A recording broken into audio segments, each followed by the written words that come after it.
Hey, everybody. Norlander here. Welcome back to our Summer Shootaround Series. Got another episode coming for you. A few more episodes, in fact. We did the top 10 of GP's top 25 and 1. We did those 10 teams, and we still have Arkansas, St. John's, Kentucky, and Indiana in the queue. That's 14 teams, but there will be a 15th team. There will be a bonus episode. It will be the team whose fan base wins our annual auction. So the long-promised auction period is now live. If you're watching this on YouTube, you see that QR code on the top right of the screen. Feel free to hover over that. It will take you directly to the auction page. This year, we are doing what our Cover 3 podcast fellas did, Fantasy Football Today. We're using Tiltify, so tiltify.com. If you're listening to this podcast episode, there's going to be a description right there below in the podcast description, no matter how you're listening to this. It's also going to be clickable in the link on the YouTube page as well. So the fan base that raises the most money gets the bonus episode. The deadline for this auction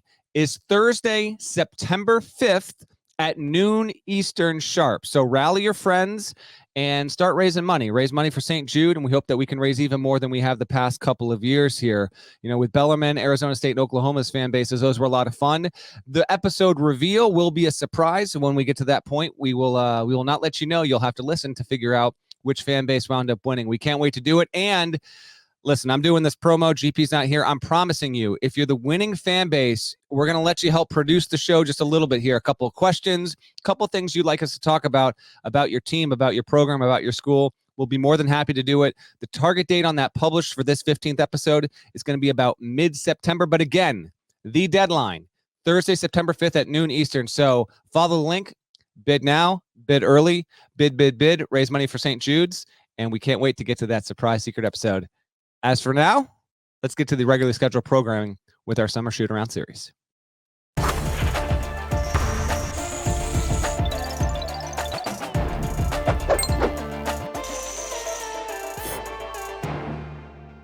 Hey there, it's Gary Parrish. Welcome back to the CBS Sports Eye on College Basketball podcast, where we sometimes discuss camel fighting, dodo birds, leaky black. Matt Norlander is here with me. If you watch it on YouTube, you know what to do to that like button. Shouts to Brandon Davies. And if you haven't yet subscribed to the CBS Sports College Basketball YouTube channel, please also do that while you're here.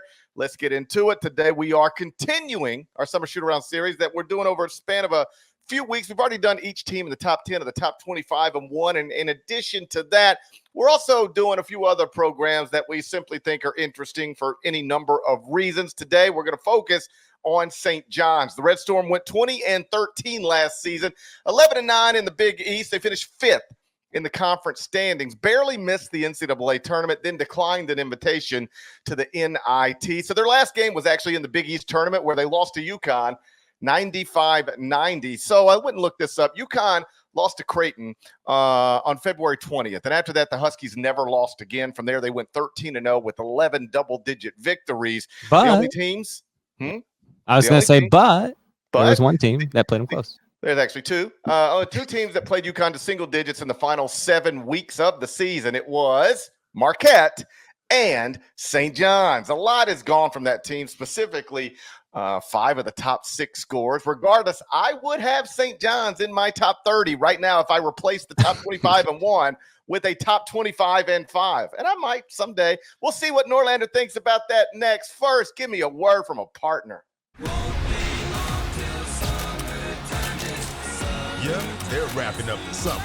And now we're looking forward to kicking it with superstars. Now that's CBS Sports Sunday. We'll see you on September 8th. All right, Norlander. St. John's is a top 25 and 5 team. Too high, too low, or just about right?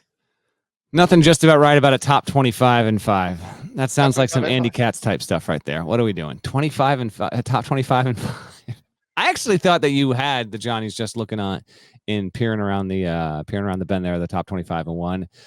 But no, you've hated Pitino for years, and this is your latest way of showing that. St. John's. How about this reminder, by the way? GP didn't hit on this in the opening, but it's worth readdressing. So they did not narrowly miss the tournament. Now, you might have thought they did, but they didn't. Trivia time. They should have barely missed the tournament. Trivia time. They should have barely missed the tournament. Who were the first 4 teams out of the 2024 men's NCAA Division I basketball tournament? UMass Lowell. Nope, that's wrong.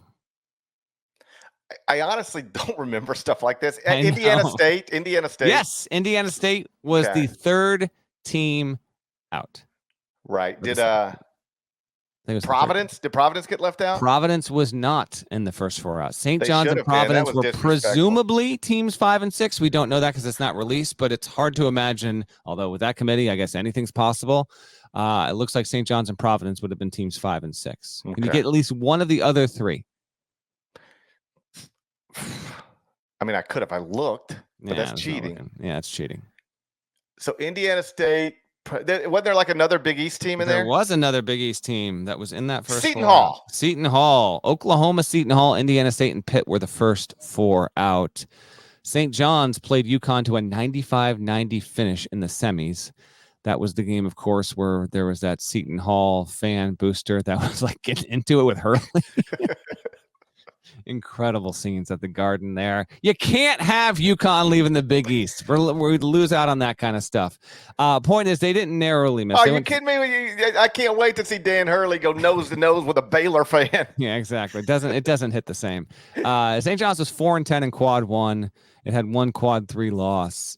They're going to need to be better than 11-9 in the league, 5th in the league, in order to make sure that it gets to the tournament. I think it's going to get in the tournament in 2025. GP, by way of you ranking St. John's where you have them ranked, you think that, but you thought they'd get there in year 1 under Pitino.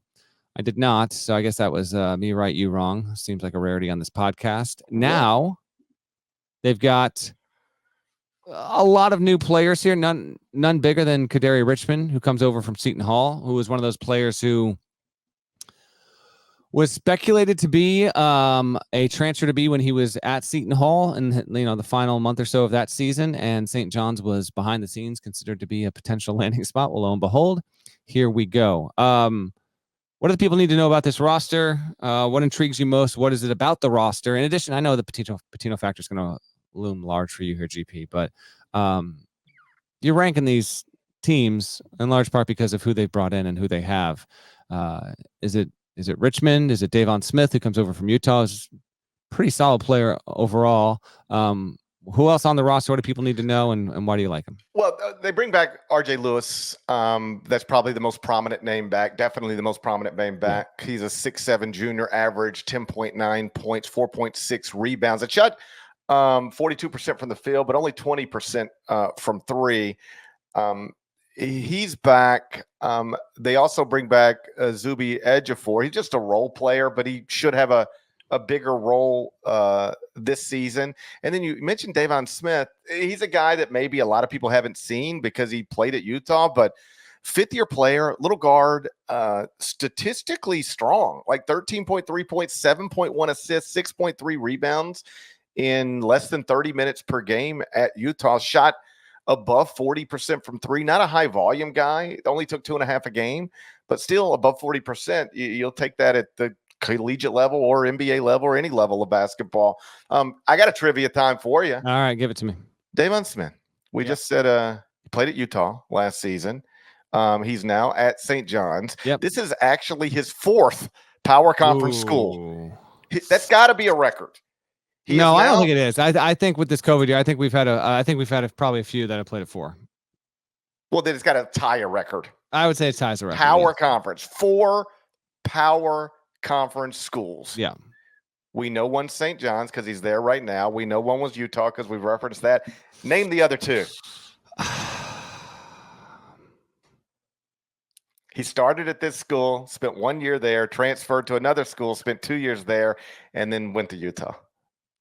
Spent last year there. I know it because so when Davon Smith was trying to decide where he was going to transfer to, I actually reported on this, and I put out like the state of his situation and who he was being courted by and who he was considering. Then he called me out publicly, claimed that it was inaccurate, but it wasn't, and then eventually, we made good, and I. Do you and Davon still have beef? No. The beef was. Is he the ops? Say it again? Is he your ops? Is Davon Smith your ops? No, he's not. I don't. You don't consider him the ops? What's the ops? What do you mean? Like out in the streets, is Davon Smith your ops? No, he's not my ops. He's not the opposition. No. Anyway, no, we're good, but Worth asking.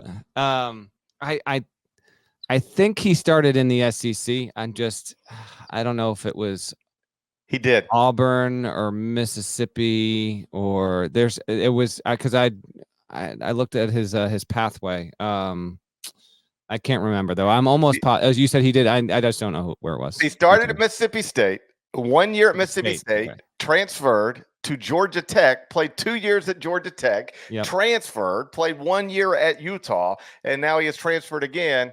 He's a Red Storm at St. John's. Well-traveled young man. He's a Red Storm. He will start. I think my guess on the starting five here, I think you'll have Simeon Wilcher have a big jump. Potential major breakout player. Kadary Richmond's going to be the guy. He's going to be asked to be the guy. Smith will start.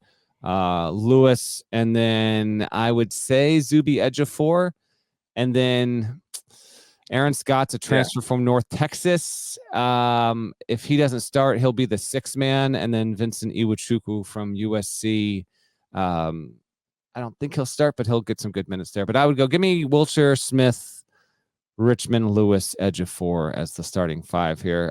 Quality group, and I can see in the context of the Big East, Parrish, like they lost Dennis Jenkins. They lost a lot. They lost some good. They lost Jenkins, Chris Ledlum, Jordan Dingle, Joel Soriano, even Naheem Aline, who wasn't a big time contributor. I mean, they lost a lot of big names there.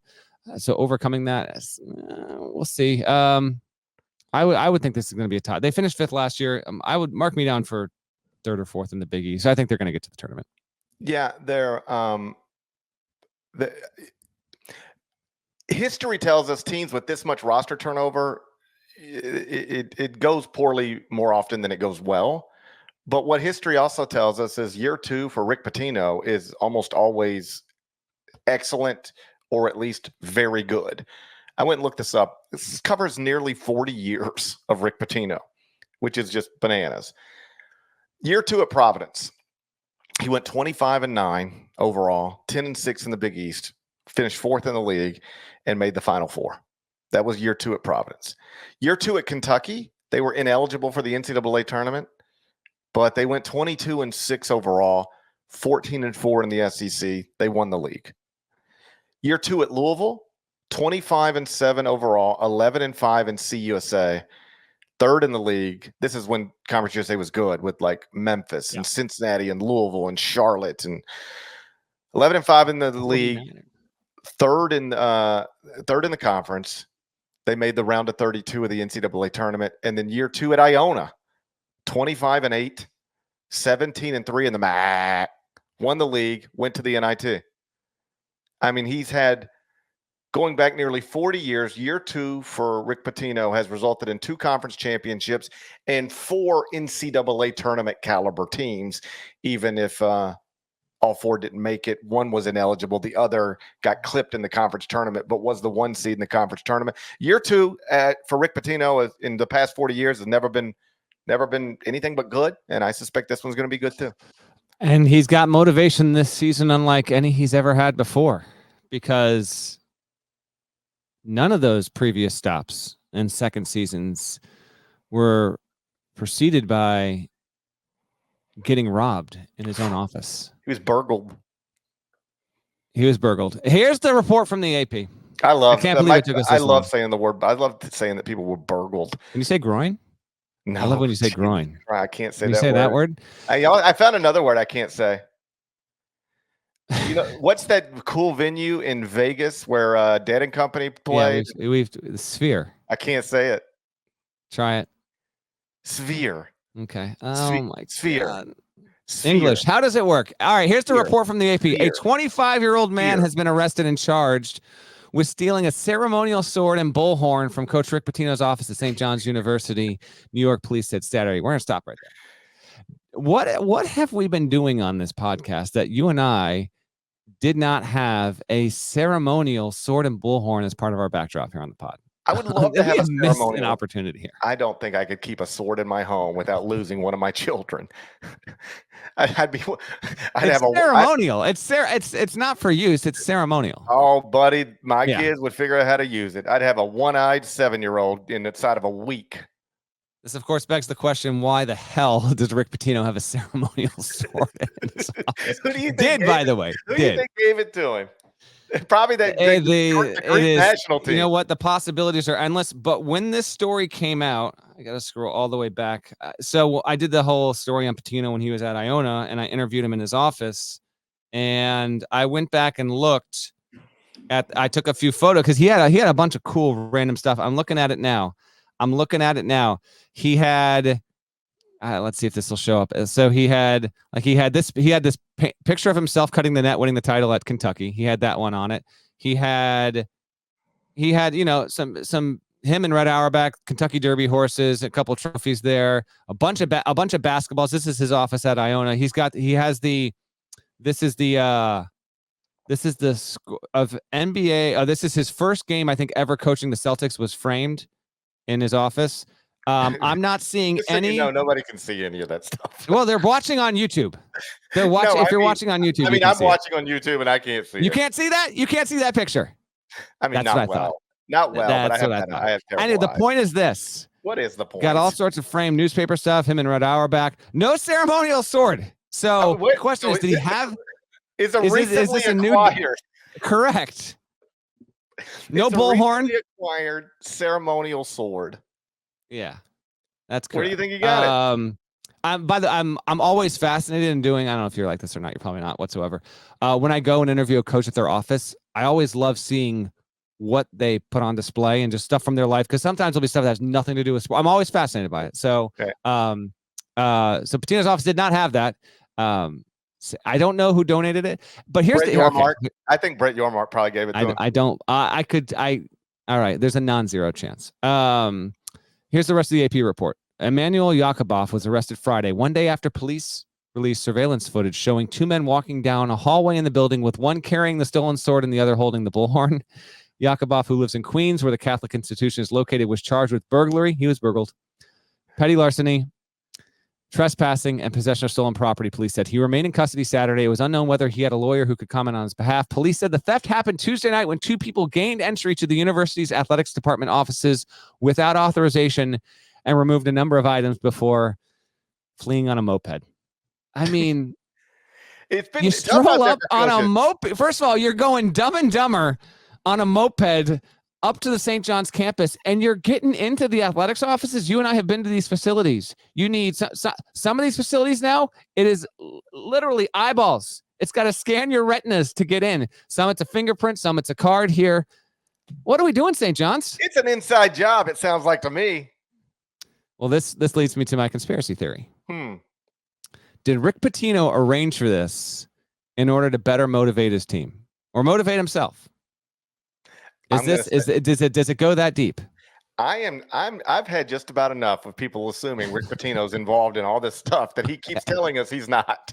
To be fair, he has not said he wasn't involved in this yet. Y'all always try to. He has not denied any knowledge of this incident. Y'all are always trying to put Rick Pitino in the room with all the bad stuff that's happening. And he's just constantly telling you, I didn't have nothing to do with it. He tried to deflect, he originally tweeted that these burglars walked away with some, super huge bottle of wine that goes for hundreds of thousands of dollars. He then later clarified that was not the case. So okay. That's deflection to me. It's been a tough little run for basketball. Penny Hardaway got robbed too. I know. What's happening? Did someone stole like 20 pairs of his shoes or something like that? 13. It was a porch pirate.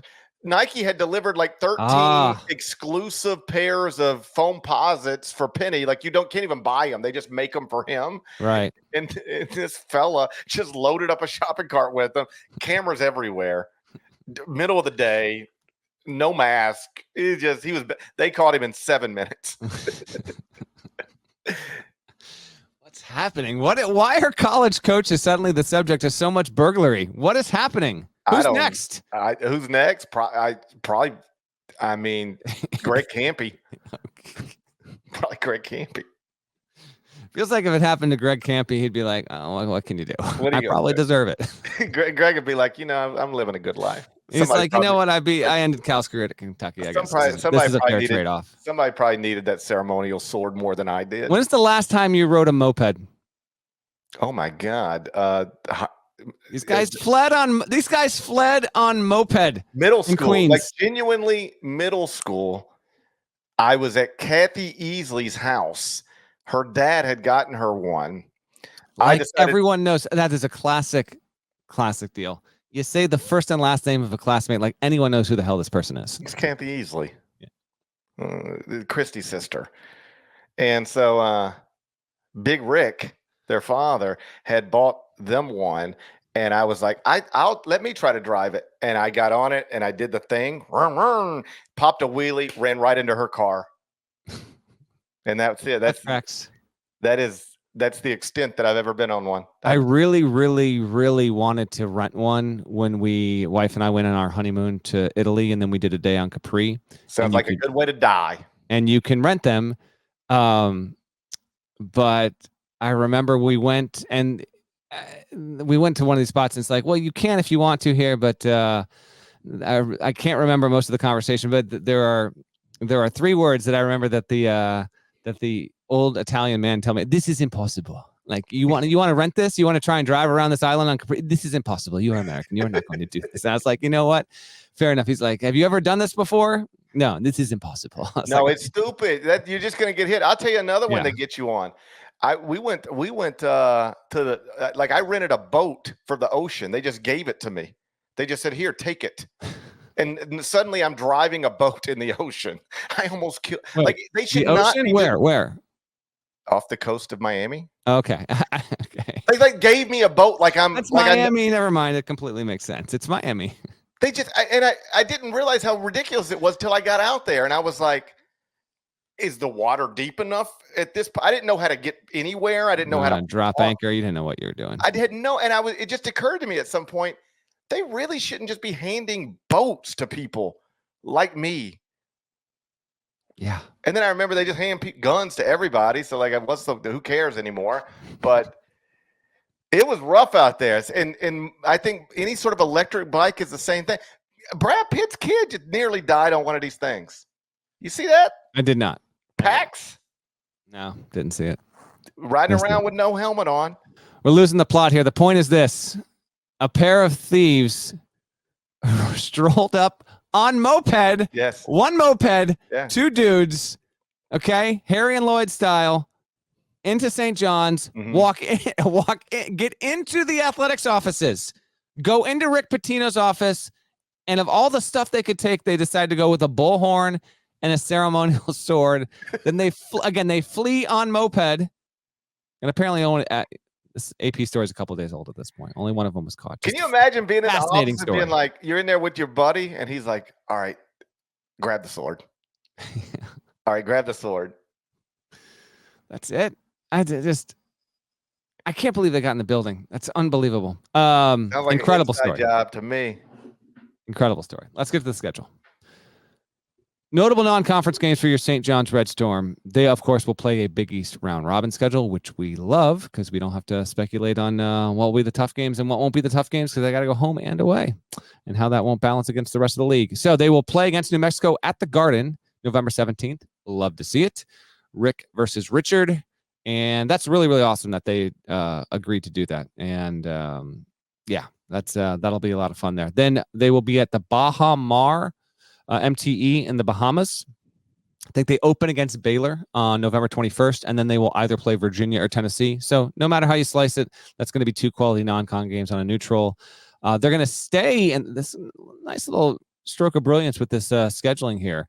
They're going to stay in the Bahamas for a couple more days. Why wouldn't you? And they'll just play Georgia in a random one-off in the Bahamas. And then December 7th, hold on one second here, St. John's. I wrote in my notes here. I have December 7th hosting St. John's. That's not true. They're not hosting themselves. December 7th. Oh, they host Kansas State. And it's not yet known if that game is going to be at Carneseca or MSG. But that's the notable non-cons round robin in the Big East. I want you to give me the win total, and then I'll give you the over-under. We're going to reverse it this time. What do you got for the Johnnies? I think the Big East is strong. Like, I've got Connecticut, Creighton, Marquette, Providence, and Xavier in the top 25-1. Damn. That means I got St. John's 6th in the Big East. I got him better than 6 this year. As a top 30 team. So let's go. I never thought Pitino was a good coach. So I'm the biggest Rick Pitino believer of all time. Apparently you're not. I'm on record saying that if Rick Pitino never Where were you a week ago? Were you the other guy on that moped?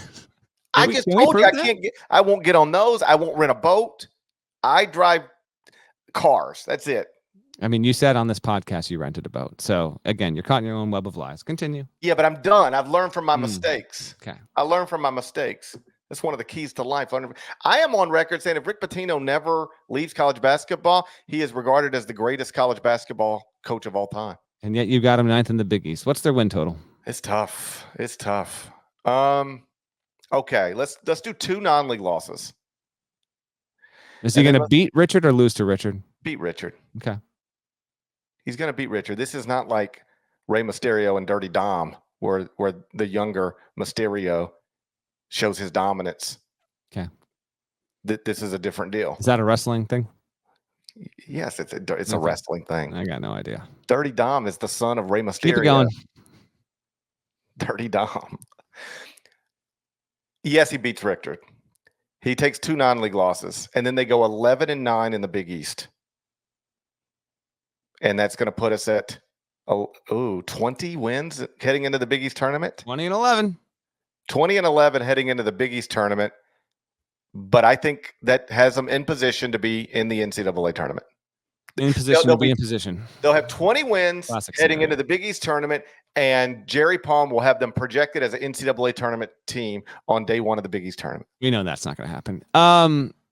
My over-under is 20.5, just like it was with Arkansas, and just like we had on the Arkansas episode. I'm going to go over. I'm going to say 21. Last season's team had 19 regular season wins, St. John's. I'll have them with 2 more. I've got them better in the Big East than you do. I'll have them at 21-10 heading into spotlight play at the Garden. That's second week of March, and I'll go 21-10. You've got them 20-11. That's your St. John's Red Storm year 2 under Rick Pitino. Can't wait to see how it all unfolds. And I think Kadary Richmond is on the short list. And by that, I mean, I put him in the top 3 for potential Big East Player of the Year candidates. Are you sure Davon Smith is not your ops? He's not my ops. Okay, just making sure. He's not my ops. I saw the wildest video over the weekend. Buddy was digging up the ops. The ops died, got killed, and then he was digging up the ops. All right? And then you'll never guess what happened to the guy who was digging up the ops. They got him. Okay. Because the life expectancy after you dig up the ops, I gather, is like 3 weeks tops. It was a wild scene. I'll send you the video if you want to see it. I'm good. Shouts to Devin Downey. Shouts to Chester, South Carolina.